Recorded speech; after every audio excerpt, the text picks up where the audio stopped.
Hi friends, ಹೇಗಿದ್ದೀರಾ? ಮಾನವ ಚರಿತ್ರೆಯಲ್ಲೇ ಮನುಷ್ಯನ ಹುಟ್ಟಿನ ಬಗ್ಗೆ ನಾವು ತಿಳಿದುಕೊಂಡಾಗಿನಿಂದ ನಮ್ಮ ಮೆದುಳಲ್ಲಿ ಬಹಳಷ್ಟು ಪ್ರಶ್ನೆಗಳು ಮೂಡಿ ಬರ್ತಾ ಇವೆ. ನಿಜಕ್ಕೂ ನಮ್ಮ ಭೂಮಿ ಹೇಗೆ ಹುಟ್ಟಿತೋ, ಹುಟ್ಟಿದ ನಂತರ ಸರಿಸುಮಾರು 300ರಿಂದ 400 ಕೋಟಿ ವರ್ಷಗಳ ಹಿಂದೆ ಈ ಭೂಮಿಯ ಮೇಲೆ ಜೀವರಾಶಿ ಹೇಗೆ ಹುಟ್ಟಿತು ಎಂಬ ವಿಷಯಗಳ ಬಗ್ಗೆ ಯೋಚನೆ ಮಾಡ್ತಾ ಇರ್ತೀವಿ. ಇನ್ನೂ ಮುಖ್ಯವಾಗಿ ಮನುಷ್ಯ ಎಂಬುವವನು ಭೂಮಿಯ ಮೇಲೆ ಹೇಗೆ ಹುಟ್ಟಿದ, ಮನುಷ್ಯ ಕೋತಿಯಿಂದ ಬಂದಿದ್ದಾನೆ ಎಂದು ಹೇಳ್ತಾ ಇರ್ತಾರೆ. ಇದು ನಿಜಾನ? ಆಗಿನ ಕಾಲದ ಆದಿಮಾನವನಿಂದ ಈಗಿನ ಆಧುನಿಕ ಮಾನವನವರೆಗೆ ನಮ್ಮ ಮನುಷ್ಯರಲ್ಲಿ ಬದಲಾವಣೆ ಹೇಗಾಯ್ತು? ಇಂದಿಗೂ ಕೂಡ ಈ ಭೂಮಿಯ ಮೇಲೆ ಆದಿಮಾನವರು ಇದಾರಾ? ಇಂತಹ ಬಹಳಷ್ಟು ಆಸಕ್ತಿಕರವಾದ ವಿಷಯಗಳ ಬಗ್ಗೆ ನಾವು ಆಲ್ರೆಡಿ ಒಂದು ವಿಡಿಯೋವನ್ನ ಮಾಡಿದೀವಿ. ಸೊ ಮನುಷ್ಯನ ಹುಟ್ಟಿನ ರಹಸ್ಯದ ಬಗ್ಗೆ ತಿಳ್ಕೋಬೇಕು ಅನ್ಕೊಂಡ್ರೆ ಖಂಡಿತ ಆ ವಿಡಿಯೋವನ್ನ ಕೂಡ ಒಂದ್ಸಲ ನೋಡಿಬಿಡಿ. ವಿಡಿಯೋ ಲಿಂಕ್ ಅನ್ನ ಡಿಸ್ಕ್ರಿಪ್ಷನ್ ಅಲ್ಲಿ ಕೊಟ್ಟಿರ್ತೀನಿ. ಈ ವಿಡಿಯೋ ಮುಗಿದ ನಂತರ ಇಂಟ್ರೆಸ್ಟೆಡ್ ಇದ್ದವರು ಆ ವಿಡಿಯೋವನ್ನ ಕೂಡ ನೋಡಿಬಿಡಿ. ಸೊ ಆ ವಿಡಿಯೋವನ್ನ ನೋಡಿದ ನಂತರ ನಿಮ್ಗೆ ಇನ್ನೂ ಕೆಲವು ಪ್ರಶ್ನೆಗಳು ಮೂಡಿ ಬರುತ್ತವೆ. ಅವೇನಂದ್ರೆ, ಕೆಲವು ಕೋಟ್ಯಾಂತರ ವರ್ಷಗಳ ಹಿಂದೆ ಆಗಿರುವ ಜಂತುಗಳ ಎತ್ತರ ಯಾಕೆ ಜಾಸ್ತಿ ಆಗಿತ್ತು, ಅವುಗಳ ಜೊತೆ ಹೋಲಿಸಿದ್ರೆ ಈಗಿರುವ ಜಂತುಗಳ ಎತ್ತರ ಯಾಕೆ ಕಡಿಮೆ ಇದೆ? ಅದೇ ರೀತಿ ನಮ್ಮ ಪೂರ್ವಿಕರು ಇಂದಿನಿಂದ 4ರಿಂದ 5 ಮಿಲಿಯನ್ ವರ್ಷಗಳ ಹಿಂದೆ ಮಾಂಸಾಹಾರಿಗಳಾಗಿದ್ರು, ಆದ್ರೆ ಯಾಕೆ ಸಡನ್ ಆಗಿ ಶಾಕಾಹಾರಿ ಜೀವಿಗಳಾಗಿ ಬದಲಾಗ್ತಾರೆ? ಸೊ ಇಂತಹ ಪ್ರಶ್ನೆಗಳು ಮೂಡಿ ಬರುವುದು ಕೂಡ ಸಹಜ. ಯಾಕೆಂದ್ರೆ ಈ ಪ್ರಪಂಚದಲ್ಲಿ ಮಾಂಸಾಹಾರಿ ಜೀವನಕ್ಕಾಗಿ ಒಂದು ಅತಿ ದೊಡ್ಡ ಮಾಂಸಾಹಾರ ಭಂಡಾರವೇ ಇದೆ. ಅಂತದ್ದು ಯಾಕೆ ನಮ್ಮ ಪೂರ್ವಿಕರು ಸಡನ್ ಆಗಿ ಶಾಕಾಹಾರಿ ಜೀವಿಗಳಾಗಿ ಬದಲಾದ್ರು? ಸೊ ಇವತ್ತಿನ ಈ ವಿಡಿಯೋದಲ್ಲಿ ನಿಮಗೆ ಗೊತ್ತಿರದ ಇಂತಹ ಕೆಲವು ಪ್ರಶ್ನೆಗಳಿಗೆ ಸಮಾಧಾನಗಳನ್ನ ತಿಳಿದುಕೊಳ್ಳೋಣ. ಆದ್ರಿಂದ ವಿಡಿಯೋ ತುಂಬಾ ಇಂಟ್ರೆಸ್ಟಿಂಗ್ ಅಂಡ್ ಇನ್ಫಾರ್ಮೇಟಿವ್ ಆಗಿರುತ್ತೆ. ಮಿಸ್ ಮಾಡದ ಕೊನೆಯವರೆಗೂ ನೋಡಿ. ಅಂಡ್ ವಿಡಿಯೋ ಇಷ್ಟವಾದ್ರೆ ತಪ್ಪದೆ ವಿಡಿಯೋಗೆ ಒಂದು ಲೈಕ್ ಕೊಟ್ಟು ನಮ್ಮ ಚಾನಲ್ ಅನ್ನ ಸಬ್ಸ್ಕ್ರೈಬ್ ಮಾಡ್ಕೊಂಡು ನಮ್ಮನ್ನ ಸಪೋರ್ಟ್ ಮಾಡೋದನ್ನ ಮಾತ್ರ ಮರಿಬೇಡಿ. ಸೊ ಲೇಟ್ ಮಾಡದೆ let's get it to the video.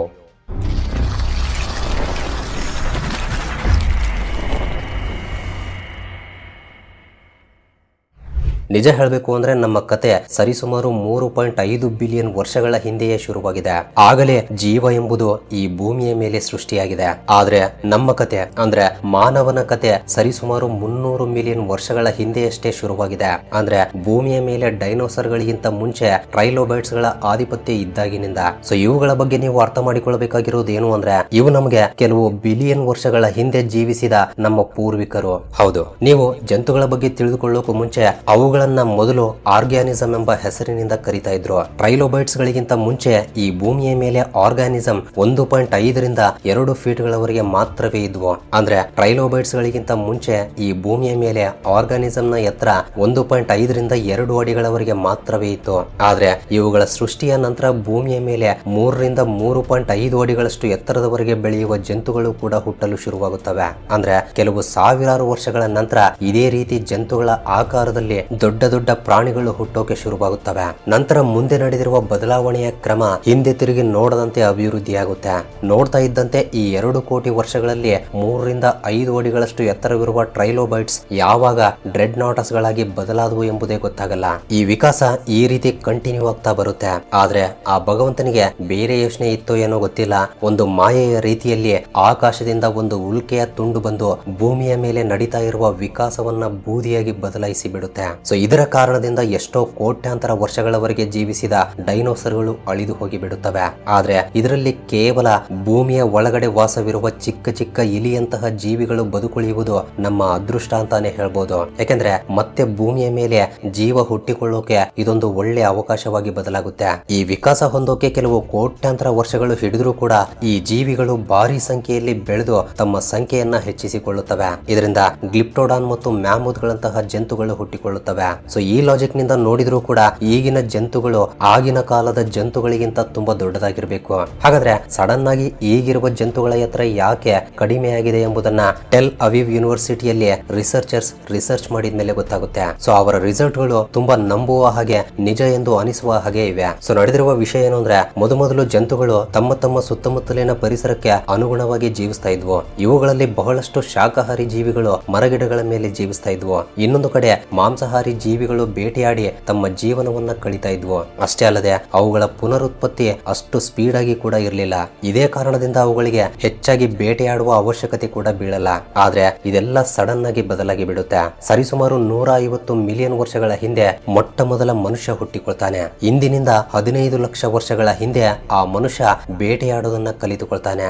ನಂತರ ದೊಡ್ಡ ಜಂತುಗಳನ್ನ ಬೇಟೆಯಾಡೋಕೆ ಶುರು ಮಾಡ್ತಾನೆ. ನಮ್ಮ ಪೂರ್ವಿಕರಲ್ಲಿರುವ ಟೆಕ್ನಿಕ್ಸ್ ಗಳಿಂದ ಅಂದಿಗೆ ಕಂಡುಕೊಂಡಿರುವ ಬಹಳ ಬಹಳಷ್ಟು ಆಯುಧಗಳು ಕೂಡ ಇದ್ವು. ಸೊ ಇವುಗಳನ್ನ ಬಳಸಿ ಅವರು ಈ ರೀತಿ ದೊಡ್ಡ ದೊಡ್ಡ ಜಂತುಗಳನ್ನ ಬೇಟೆಯಾಡ್ತಾ ಇದ್ರು. ಇದೇ ಅಲ್ಲದೆ ಯಾವಾಗ್ಲೂ ಒಂದೇ ಜಂತುವನ್ನ ಅಥವಾ ಚಿಕ್ಕ ಜಂತುವನ್ನ ಬೇಟೆಯಾಡೋದಕ್ಕಿಂತ ನಮ್ಮ ಪೂರ್ವಿಕರು ದೊಡ್ಡ ದೊಡ್ಡ ಜಂತುಗಳನ್ನ ಸಾಯಿಸೋದ್ರಿಂದ ಅವರ ಶಕ್ತಿ ನಷ್ಟವಾಗದೆ ಉಳಿದ ಕೆಲಸಗಳನ್ನು ಕೂಡ ಮಾಡಿಕೊಳ್ತಾ ಇದ್ರು. ಮನುಷ್ಯ ಹುಟ್ಟೋಕು ಮುಂಚೆ ಭೂಮಿಯ ಮೇಲೆ ಜೀವಿಸುವ ಜೀವಿಗಳು ಒಂದು ನಿಯಮಿತ ಸಂಖ್ಯೆಯಲ್ಲಿ ತಮ್ಮ ಪುನರುತ್ಪತ್ತಿಯನ್ನ ಮಾಡ್ತಾ ಇದ್ವು. ಇದರಿಂದ ಭೂಮಿಯ ಮೇಲೆ ಅಸ್ಥಿರತೆ ಬರಲ್ಲ. ಆದ್ರೆ ಆ ಜಂತುಗಳ ಜೊತೆ ಹೋಲಿಸಿದ್ರೆ ಮನುಷ್ಯರು ತುಂಬಾ ವೇಗವಾಗಿ ತಮ್ಮ ಜನಸಂಖ್ಯೆಯನ್ನ ಹೆಚ್ಚು ಮಾಡಿಕೊಳ್ತಾರೆ. ಜನಸಂಖ್ಯೆ ಹೆಚ್ಚಾಗೋದ್ರಿಂದ ತಿನ್ನೋಕೆ ಆಹಾರವೂ ಕೂಡ ಹೆಚ್ಚಾಗಿ ಬೇಕಾಗುತ್ತೆ. ಸೊ ಆ ಸಮಯದಲ್ಲಿ ಜಂತುಗಳ ಮಾಂಸದಿಂದಲೇ ತಮ್ಮ ಹಸಿವನ್ನ ನೀಗಿಸಿಕೊಳ್ತಾ ಇದ್ರು. ಸೊ ಇದೇ ಕಾರಣದಿಂದ ತಮಗೆ ಮತ್ತು ತಮ್ಮ ಕುಟುಂಬಕ್ಕೆ ಬೇಕಾಗಿರುವಷ್ಟು ಆಹಾರಕ್ಕಾಗಿ ಒಬ್ಬ ವ್ಯಕ್ತಿ ಒಂದು ಜಂತುವನ್ನ ಬೇಟೆಯಾಡ್ತಾ ಇದ್ದ. ನಿಧಾನವಾಗಿ ತಮ್ಮ ಕುಟುಂಬವನ್ನ ಪೋಷಿಸಿಕೊಳ್ಳೋಕೆ ಒಂದು ದಿನದಲ್ಲಿ 2 ಅಥವಾ 3 ಅತಿ ದೊಡ್ಡ ಜಂತುಗಳನ್ನ ಸಾಯಿಸ್ತಾ ಇದ್ದ. ಈ ರೀತಿ ಎಷ್ಟೋ ವಿವಿಧ ಜಾತಿಯ ಜೀವಿಗಳು ಈಗಿರುವ ಜಂತುಗಳಿಗಿಂತ ದೊಡ್ಡದಾಗಿದ್ವು. ಆದ್ರೆ ಮನುಷ್ಯರು ಅವುಗಳನ್ನ ತುಂಬಾ ವೇಗವಾಗಿ ಮತ್ತು ಹೆಚ್ಚು ಹೆಚ್ಚು ಸಂಖ್ಯೆಯಲ್ಲಿ ಅವಶ್ಯಕತೆ ಇಲ್ಲದ ಸಮಯದಲ್ಲೂ ಕೂಡ ಸಾಯಿಸೋದ್ರಿಂದ ಅವುಗಳ ಸಂಖ್ಯೆ ಕಡಿಮೆ ಆಗ್ತಾ ಬರುತ್ತೆ. ಒಂದು ಸಮಯದಲ್ಲಂತೂ ಅವು ಈ ಭೂಮಿಯ ಮೇಲೆ ಪೂರ್ತಿಯಾಗಿ ಅಳಿದು ಹೋಗುವ ಸಮಯ ಬಂದು ಬಿಡುತ್ತೆ. ಆ ಕಾರಣದಿಂದಲೇ 150 ಮಿಲಿಯನ್ ವರ್ಷಗಳಿಂದ ಜೀವಿಸ್ತಾ ಬರುವ ಬಹಳಷ್ಟು ವಿವಿಧ ಜಾತಿಯ ಜೀವಿಗಳು ಅಳಿದು ಹೋಗುತ್ತವೆ. ಸೊ ಇಲ್ಲಿ ದುಃಖ ಪಡುವ ವಿಷಯ ಏನು ಅಂದ್ರೆ ನಮ್ಮ ಪೂರ್ವಿಕರೇ ಅವುಗಳನ್ನ ಅವಶ್ಯಕತೆಗೆ ಮೀರಿ ಸಾಯಿಸ್ತಾ ಇದ್ರು. ಸೊ ಇಂತಹ ಅತಿ ದೊಡ್ಡ ಜೀವಿಗಳು ಕಡಿಮೆ ಆದಾಗ ಆ ಸಮಯದಲ್ಲಿ ಮನುಷ್ಯರು ಆಹಾರಕ್ಕಾಗಿ ಪರದಾಡಿರ್ಬೋದು.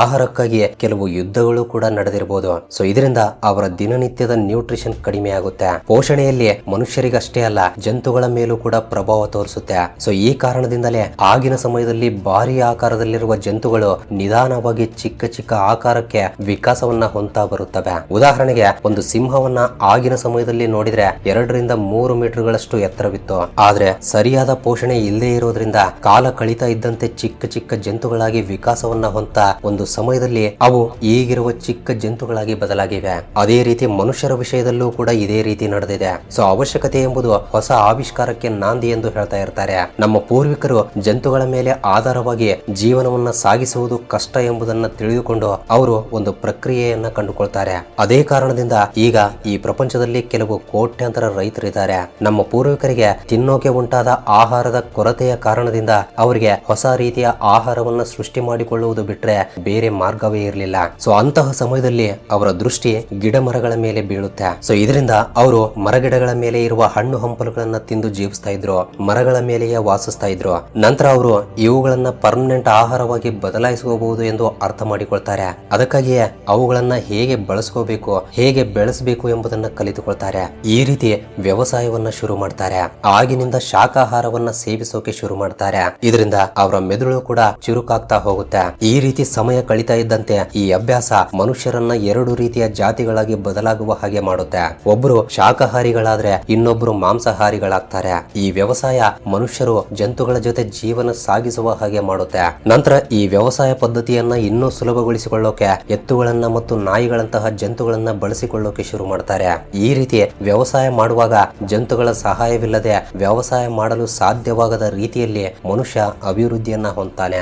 ಈ ರೀತಿ ನಿಧಾನವಾಗಿ ವಿಕಾಸವನ್ನ ಹೊಂತ ನೋಡ್ತಾ ಇದ್ದಂತೆ ಭೂಮಿಯ ಮೇಲೆ ಎಂತಹ ಜಾಗವೇ ಆಗಿರ್ಲಿ ಆ ಜಾಗದಲ್ಲಿ ವ್ಯವಸಾಯವನ್ನ ಮಾಡೋದು ಕಲಿತುಕೊಳ್ತಾರೆ. ಸೊ ಈ ರೀತಿ ಶುರುವಾಗಿದೆ ನಮ್ಮ ಮನುಷ್ಯರ ಆಧುನಿಕ ಯುಗ. ಸೊ ಇದು ಫ್ರೆಂಡ್ಸ್ ಈ ವಿಡಿಯೋಗೆ ಇಷ್ಟೇ. ಈ ವಿಡಿಯೋ ಬಗ್ಗೆ ನಿಮ್ಮ ಅನಿಸಿಕೆಗಳೇನಾದ್ರೂ ಇದ್ರೆ ತಪ್ಪದೆ ಕೆಳಗಡೆ ಕಮೆಂಟ್ ಮಾಡಿ ತಿಳಿಸಿ. ಹಾಗೆ ವಿಡಿಯೋ ಇಷ್ಟವಾಗಿದ್ರೆ ತಪ್ಪದೆ ವಿಡಿಯೋಗೂ ಒಂದು ಲೈಕ್ ಕೊಟ್ಟು ನಿಮ್ಮ ಫ್ರೆಂಡ್ಸ್ ಅಂಡ್ ಫ್ಯಾಮಿಲಿ ಜೊತೆ ಕೂಡ ಶೇರ್ ಮಾಡಿ. ಅಂಡ್ ಫಸ್ಟ್ ಟೈಮ್ ಯಾರಾದ್ರೂ ನಮ್ಮ ಚಾನಲ್ ಅನ್ನ ಈಗ ನೋಡ್ತಾ ಇದ್ರೆ ತಪ್ಪದೆ ಸಬ್ಸ್ಕ್ರೈಬ್ ಮಾಡ್ಕೊಂಡು ಪಕ್ಕದಲ್ಲಿರುವ ಬೆಲ್ ಐಕನ್ ಅನ್ನ ಆಕ್ಟಿವೇಟ್ ಮಾಡ್ಕೊಳ್ಳಿ.